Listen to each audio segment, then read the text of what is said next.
welcome to The Tonight Show, everybody. We are here. Studio 6A in New York City. Feels good.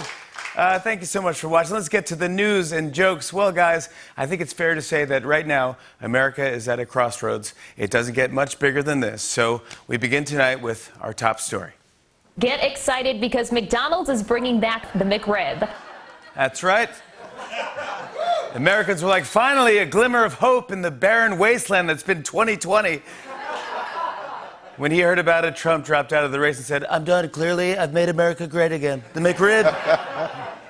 Somehow you know 2020 will wrap up with the McRib being the cure for COVID. You know that, right? In other less exciting news, the election is just 4 days away. And Trump is busy campaigning, but I saw a new poll that found that nearly 60% of Americans disapprove of Trump holding large rallies during the pandemic. So not only are the rallies dangerous, they're also unpopular. They're basically the kid in high school who played with the Bunsen burners. Seriously, if you want to do something dangerous and unpopular, go to your local Blimpie and order the tuna. That's right, Trump is still holding rallies, including one yesterday in Tampa, but it didn't go quite as planned. Watch this. Just 2 days after President Trump's rally in Omaha, Nebraska sent several supporters to the hospital for being too cold, his rally in Tampa, Florida yesterday sent even more to the hospital for being too hot. Don't worry, Trump had everyone cool off by blowing in each other's faces. Actually, Trump said we're only seeing more cases of heat stroke because we have the most testing. Years from now, Trump supporters will be reminiscing about these rallies like they're old concerts. Like, were you at the hypothermia rally? Nah, I caught him at the heat stroke leg of the tour. Yeah, it was so hot in Tampa, a fire truck, this is real, actually sprayed water over the crowd. But Trump didn't seem to know what was happening. Check out what he said. Look at that. Oh, are they doing that on purpose? Are they friend or foe? It felt good. I felt water on my face. I said, where the hell is that coming? They may be doing that on purpose. Let's find out if they're friend or foe. And if they're foe, let's take care of those son of a bitches. Trump's like, friend or foe, either way, let's turn this into a wet t-shirt contest. Come on, you sons of bitches.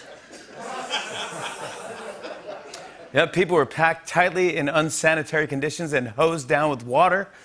It's good to know his supporters are being treated like circus elephants. Get this, with long waits at the polls, I heard you can hire someone to stand in line and hold your place. And for an extra $50 on election night, they'll scream into a pillow for you. You do that for voters, you're patriotic. You do that at Disney, you're dragged through Toontown while they throw turkey legs at you. Shame! Shame!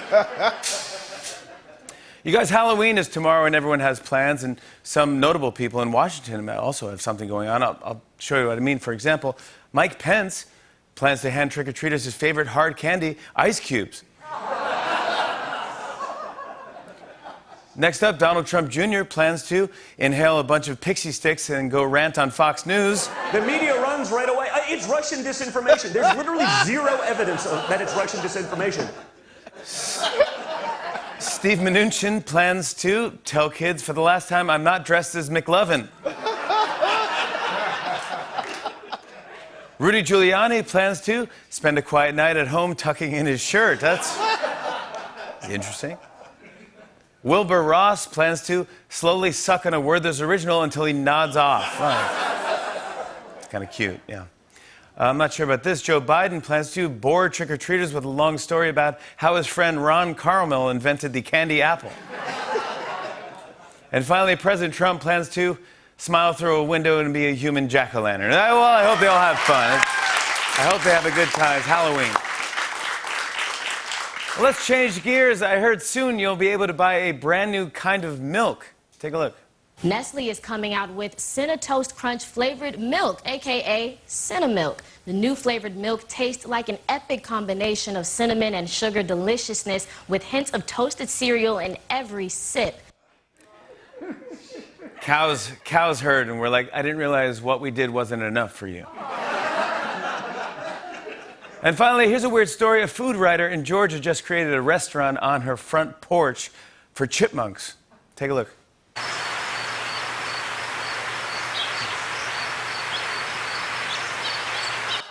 Yeah, right now our kids are like, okay, we need to talk about mom.